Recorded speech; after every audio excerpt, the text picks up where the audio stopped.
이거는 진짜 좀 자존심 상하는 일인데 민주당에서 공천을 엉망으로 했어요. 혹시 선거 치르면서 얼마 들었는지 여쭤봐도 될까요? 마음속으로 준비가 돼 있고 통장도 준비가 돼 있었기 때문에 선거는 네 돈으로 해라. 선거 체질이신 거죠. 저요? 그거 안 힘든 거면 선거 체질.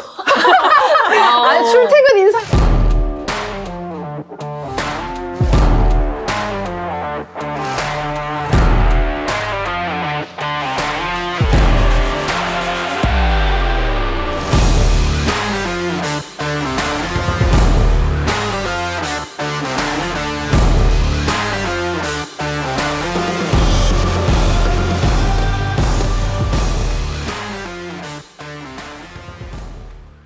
두 분이 또 선거에서 출마를 했었던 공통점이 있습니다. 누구나 쉽게 할 수 없는 결정, 선택이 좀 필요한 일인데 어떻게 출마를 또 결심하셨을까요? 이건 내가 바꾸고 싶다라는 생각을 어느 순간부터 뭐에 홀려서 그런지 모르겠는데 그렇게 생각을 해왔고 생각을 해와서 준비가 돼 있었기 때문에 이준석 대표를 만나고 당을 만나고 마음속으로 준비가 돼 있고 이제 또 통장도 준비가 돼 있었기 때문에 일사천리로 진행이 돼서 빠르게 준비할 수 있지 않았었나. 한편으로는 준비가 되어 있으셨고 또 당과 이준석이란 정치인을 만났고 네.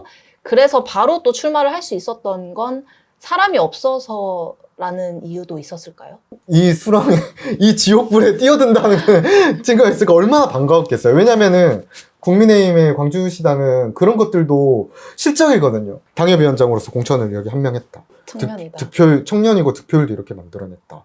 그것도 본인들의 실적이 되기 때문에 국민의힘 공천이 굉장히 무섭습니다. 지역위원회에서 운영위원회 하면서 이제 당협위원장 추천 받아가지고 피 터지는 싸움으로 이제 공천을 받는데 그냥 아무한테도 말 안 하고 그냥 바로 예비 후보를 등록을 했고 운영위원회에 계시던 분들도 뉴페이스네 잘해보자 너가 이번에 선거 나간 다음에 많이 도와줘 끈끈한 느낌이었지 막 배쳐가고 그런 느낌은 아니었어요. 아연님 어떠셨을까요? 출마! 왜 출마였을까요? 대구를 사랑하는 마음과 내 지역을 바꾸고 싶고 거기서 어떤 일꾼으로서 일을 하고 싶었다는 마음은 그냥 완전 기본에서 깔려 있는 거였고 당 활동을 그래도 6, 7년을 하고 이제는 좀 더 내가 당 안에서 어떤 역할을 하면서 성장할 수 있을까를 고민하는 시기라고 생각했고 청년장이나 대구시당 위원장 활동도 했었기 때문에 그 다음은 뭘까 이게 저에게 되게 고민스러운 스텝이었어요. 보통 정당에서 역할을 한다는 건 일상적으로 조직 업무를 하는 것도 있지만 선거에서 어떤 역할을 하느냐가 굉장히 중요한 업무이 그 시기를 비워서 일정을 짜기도 하고 어떤 상황의 변동이 있을지 모르니까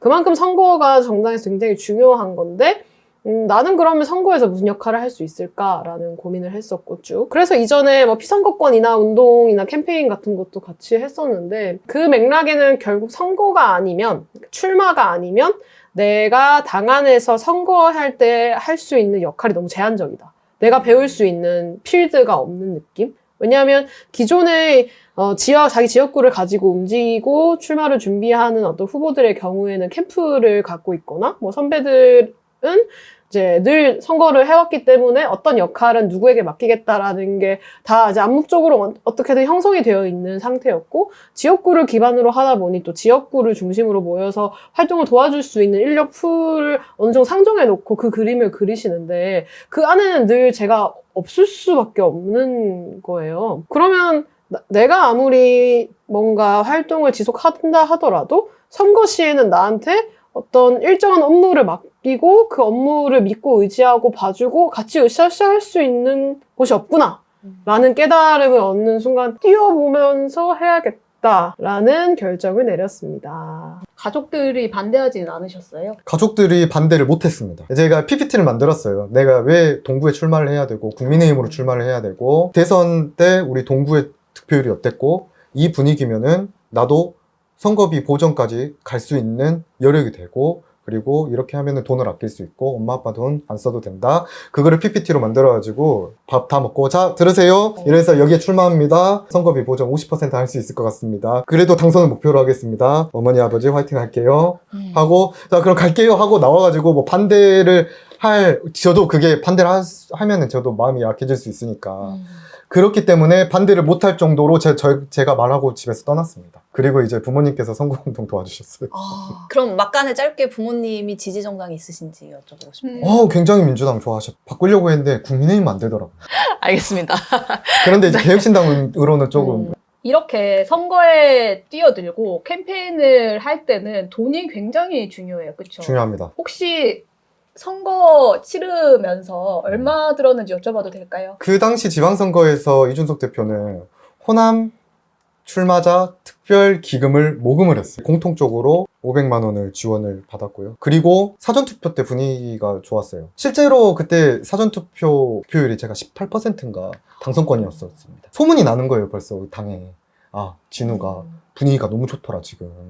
그러니까 진우 쪽으로 좀 더 이제 당에서 좀 해주자 해서 400만 원 더 받아서 총 900만 원 지원받았고, 그 다음에 개인 후원금으로는 600만 원 정도. 그렇게 이제 지원을 받아가지고 선거를 치렀는데, 아무래도 첫 선거고 잘 모르고 하다 보니까 돈 쓰는 거에 있어서 좀 아쉬웠던 부분들이 많았습니다. 지역에서 정치하려고 하시는 분들에게 팁 아닌 팁이 될 것 같은데 아연님은 얼마 정도 들었을까요? 얼마 정도 드셨다고 하시죠? 저는 3,300만 원 정도. 아. 3,294만 5천 얼마에 지금. 저도 한 2,700? 800 정도 총 들었던 것 같고, 이제 부모님한테 이런 사실을 얘기했을 때, 제가 출마한다고 얘기했을 때, 선거는 네 돈으로 해라 라고 얘기를 했었는데, 사실 저는 모아놓은 돈 혹은 준비된 통장은 없었고, 그냥 주어지는 어떤 지원금이나 후원금을 통해서 잘 할 수 있을 것 같다. 당선권이라고 생각하는 사람과 실제 정의당으로서 3인 선거구에 나가는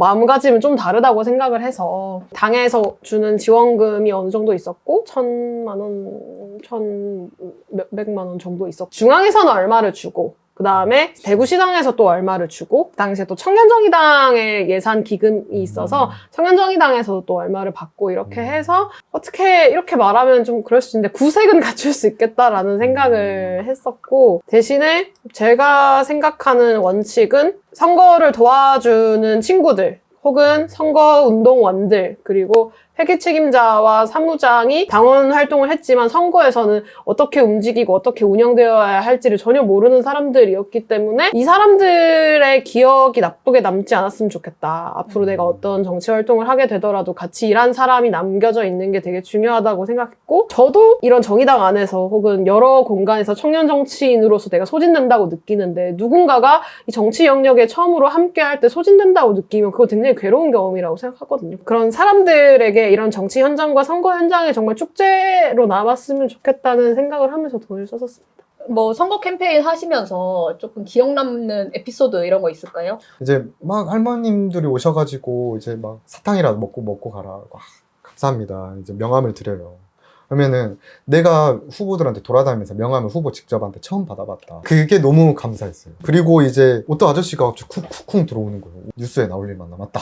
이제 어디를 먼저 막아야 되지? 이제 그러고 있었는데 갑자기 제 손을 붙잡으면서 이번에 꼭 한번 바꿔보세요 하면서 딱 그렇게 해주고 안아주시고 하셨는데 그때 한번 울었어요. 아연님 어떠세요? 저한테 가장 힘들었던 거는 이제 출퇴근 인사하는 게 저는 그렇게 힘들더라고요. 오히려 그냥 이렇게 1대1로 눈을 마주치고 내가 이런 사람이고 이렇게 하는 거는 쉬운데 내가 과연 누구에게 어디에 인사하고 있는 걸까? 그러니까 그 차들한테 내가 느껴지지 않아서 그게 좀 힘들었고 그 정도가 힘들었다고 생각하는 거 보면 다른 것들은 좀 그나마 좀 잘 견딘 게 아닌가. 선거 체질이신 거예요. 저요? 그거 안 힘든 거면 선거 체질. 아니, 출퇴근 인사가 힘들었다. 아, 출퇴근 인사가 그것까지만 힘들면 선거 체질 맞으세요. 다른 거 안 힘든 거면 선거 체질 맞아요. 전 진우님 얘기 들으면서 2022년 선거에서 아까 말해주셨다시피 꽤 높은 득표율을 얻어서 또 이슈가 되셨잖아요. 그때 이제 5명 나왔어요. 이제 민주당, 가나다, 네, 진보당, 다음 저. 득표율은 14.12%입니다. 이거는 진짜 좀 자존심 상하는 일인데 민주당에서 공천을 엉망으로 했어요. 그래가지고 원래 이제 예정돼 있던 사람들이 공천에서 날아가니까 에이 박진우 찍어 이런 것도 많이 나타났을 것이다. 그거 아니어도 잘할 수 있었지만 그 영향도 있었다. 그 영향도 있어가지고 그래서 저는 이제 앞으로 이제 뭐 어떻게 될지 모르겠지만 또 열심히 해서 좋은 결과를 얻어내려고 노력 중에 있습니다.